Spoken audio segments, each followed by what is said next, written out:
What is up, XRP community? Welcome back to another video. Thank you for joining me.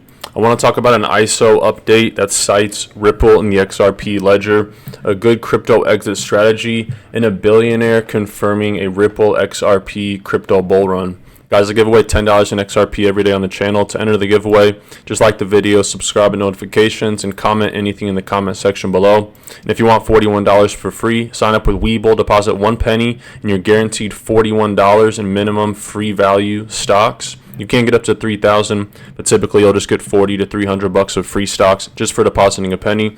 You can find a link to Webull in the video description below.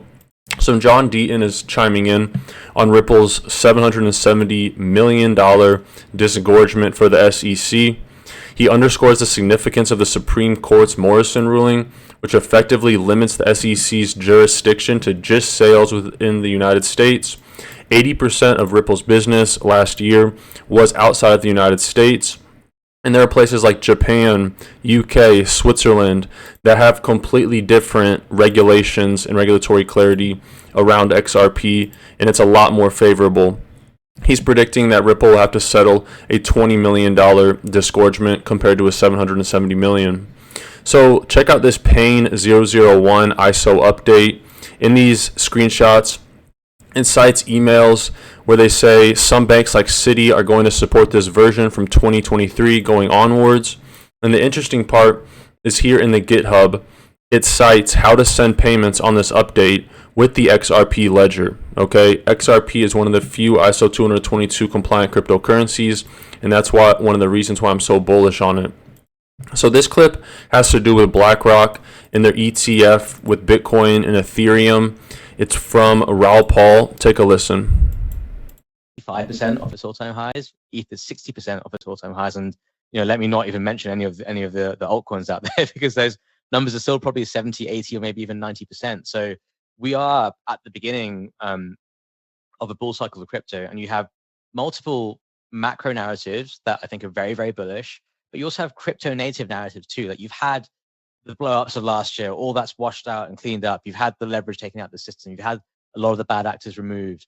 And now you have the 2 of 3 of the world's largest asset managers in the world. In fact, Larry Fink, again today, the largest asset manager in the world, they manage wherever it is, $9 trillion of assets, saying out there, spewing bullish stuff about Bitcoin. Like, you have to understand, like, Larry Fink is not filing for a Bitcoin ETF because he's bearish on Bitcoin. He's not filing for it because he thinks it won't get accepted.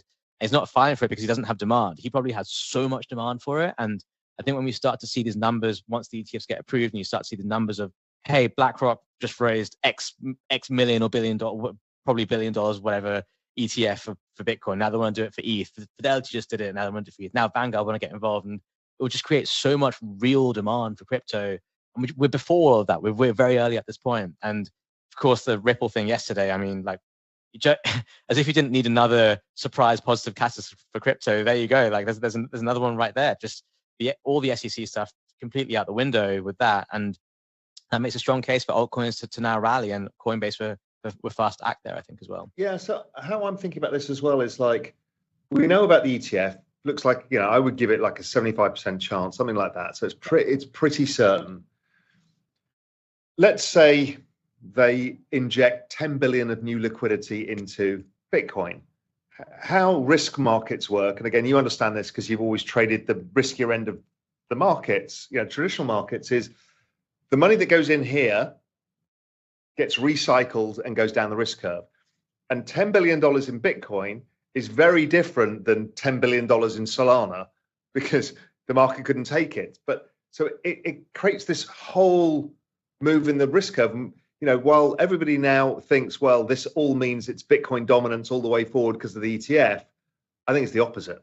Completely the opposite. I totally agree. I think the reason for a big reason for Bitcoin dominance this year was Bitcoin is not security, everything else is, and that's now changing. But look, like, we all bought ETH and Bitcoin last summer because we didn't know what else to buy. We knew that was safe, and we would buy those and DCA on those until we got to a point where the world is slightly changing. We think things are getting better. Now it's time to move down the risk spectrum because I don't want to just try and make a 2 or 3 or 4x on ETH. I want to try and make that next 10x, 50x, or 100x. But the probability of achieving that is much higher now than it was last year. And of course, nothing really did that in the last 12 months. So I totally agree. Like, people will start to sell their Bitcoin and start to sell their ETH and the other large cap to chase returns for higher risk assets, because you're, at the end of the day, if you're a Bitcoin maxi or an ETH maxi, whatever it is, you'll be sitting there, you'll be watching some random coin go up 1,000, 2,000%, and you'll be like, well, I need to get involved in this stuff. Like, now's the time to get involved in it. And that's how I'm thinking about risk now. Like, I've been through this period of averaging down on majors for the last 12 months. But, literally 2 or 3 weeks ago, I had, a long conversation with Mando, and we were like, now's the time. Like, this is it. Like, we need to change our portfolios. We need to have more risk in it. And it's not just about owning ETH anymore. And whether it's having levered ETH, whether it's having, other tokens that you think can give you a higher beta on returns on ETH, whatever it is, I think you need to push yourself out the risk spectrum here, and chase those returns, because you only get this shot like once every few years, right? You don't get it all the time. And I missed don't fuck it up. Don't fuck it up. Yeah, I love the don't fuck it up in your thing, and we're fully adopting it and pushing it. Don't fuck it up is the. And that was a great clip. It's from a Twitter space with Mario Nawfal. He runs like the most famous Twitter spaces. They get thousands and thousands of listeners. And Mikkel, an XRP community member, has a really productive argument with an Ethereum maxi. Take a listen. Let's hear it. I know you're a bull, so I want to hear it. No, I was just going to say, well, one, I thought it was a little comical, Matt Smith calling XRP a shitcoin. But outside of that, I think what we're probably going to see going forward is we're likely going to see Bitcoin, XRP, and ETH all trading pretty similar over the next couple months and years, because those are the three cryptocurrencies now that seem to have regulatory clarity in the United States. And I think what we're likely going to see is, as the approval of these Bitcoin spot ETFs start rolling in, we're going to see institutions who likely want to position themselves before retail starts getting exposure to these products, likely slowly starting to work their way back into a lot of these assets. So I have a feeling those three assets are likely the three that will benefit most from the institutional money flowing back into this ecosystem. And I think right now, as we're seeing kind of the SEC being forced to stand down by the courts, I think we're likely seeing a lot of that money start to reposition itself back to where it's going to be positioned as we kind of enter this new era where there is more regulatory certainty. And I just want to respond briefly, if I can touch on that. I actually don't have a strong opinion on XRP, but if you just think of things as a spectrum with, like, Bitcoin on the far end, clearly not a security. I think regardless of what you think of crypto, you'd kind of agree with that. And then on the far other end, it'd be like the extreme speculation ones, like, Pepe coin or whatever. XRP is at least somewhere towards the middle. I actually don't have a strong opinion on it one way or another. But the point is, if the judicial branch is saying XRP is, not a security, then I think it bodes well for a lot of the other things that are, kind of further to the right of that in terms of credibility. Yeah, I mean, there's only there's only one cryptocurrency, right, that's right now really getting adoption by financial institutions in the cross-border payment sector. It's XRP right now. To move ETH, you're paying $100 gas fee. So I just think when you break down kind of the technological argument behind that statement on it being a security, XRP is the only digital asset ruled by a court right now to be not a security. I would say it's a lot further to the end of the spectrum with Bitcoin than somewhere in the middle. But hey, if you're not focused on what institutions are doing and instead focused on watching retail flip pictures of monkeys, I guess you might see it a little differently. Yeah, I mean, wow. Okay. I think what I'm hearing, though, the challenge that I have is I actually don't even understand why Bitcoin, which is barely used for transactions today, is not considered a security.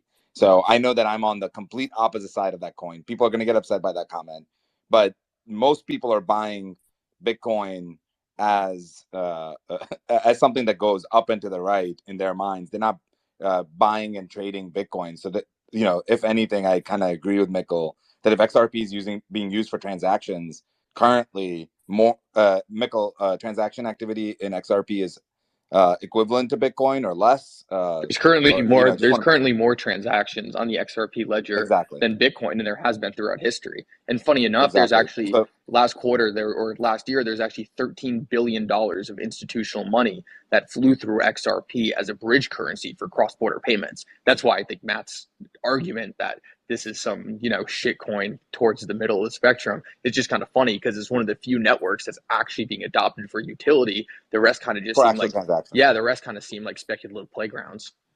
And that's what I'm saying. Like the whole speculative aspect of, I will say, the fact that most people buy Bitcoin because it goes up, like 99% of people. How many of you have actually done transactions with Bitcoin? Maybe one here, one there, but most of your Bitcoin is not used for transactions. It's used for value, right? And you believe that Bitcoin is going to continue to go up because people are going to continue to buy it. People are talking about the halving. They're not talking about some new technology that enables Bitcoin to be better for transactions.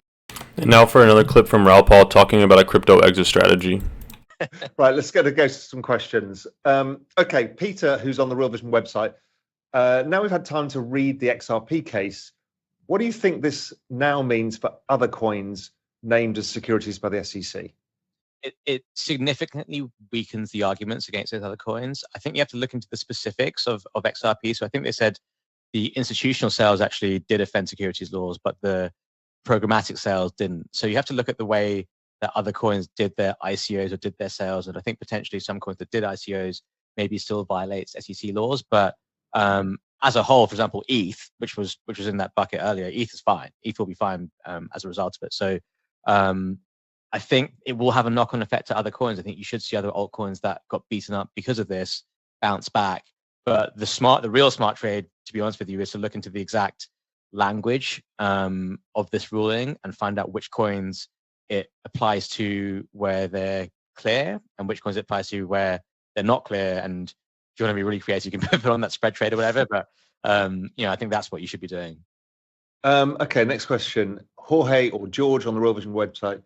GM, great fan. For those of us who are well positioned already, please some thoughts on how to exit so that we don't eat another. My third bear market. So my view on this is I don't think you should exit. And I've gone through the maths of exiting versus not exiting. And I always find exiting is actually suboptimal, but people don't like it. I'm so used to the drawdown. I don't care. But what do you think about exits? We talked a bit about scaling out.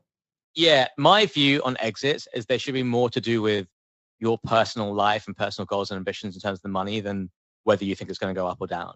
If you're like, I want to buy a house, when you make that money to reach that goal, you should sell it. Even if you think it's going to go high, you should sell it because you're achieving that goal. If you have kids that you want to put through school, whatever it is. And money can't be the goal. Life is the goal itself. Life is the goal, yeah. And that's how I'm thinking about it. I'm like, well, maybe one day my wife and I want to have kids, we want to buy a house. Like when I get to that stage, like that's what I'll want to take profits on. And so I've set myself price targets in my head where I'll sell 10%, here's where I'll sell 20%. And then once you set yourself those targets, you have to stick to them. You have to stick to the plan. Like when it gets to your sell target, you can't just be like, oh, I think it's going high, so I'm not going to sell now. Like it's classic. Yeah, classic. That's not the reason why you set it. You set it to, avoid because you wanted that money out. And I think that's the way you have to start thinking about. Like figure out how much money you want to make or take out to achieve whatever in real life goals you want to achieve, and then back solve for what percentage you need to sell at each level. And then the main thing is write it down on a piece of paper and stick to the plan. Like don't deviate from it, no matter what happens. Yeah, I think that's right. If your goal, the cost of your goal is less than the total capital you've got in the space, you can ride the rest because you've essentially taken profits. What you've done is banked it into lifestyle, and you can go again without the fear of. The hard thing is thinking you're about to buy a new house and then suddenly you can't afford to, because what you've done is crushed your kind of image of your future self that you promise yourself. Yeah, that's really hard to deal with. The P&L going up and down is much easier than that thing. Yeah, absolutely.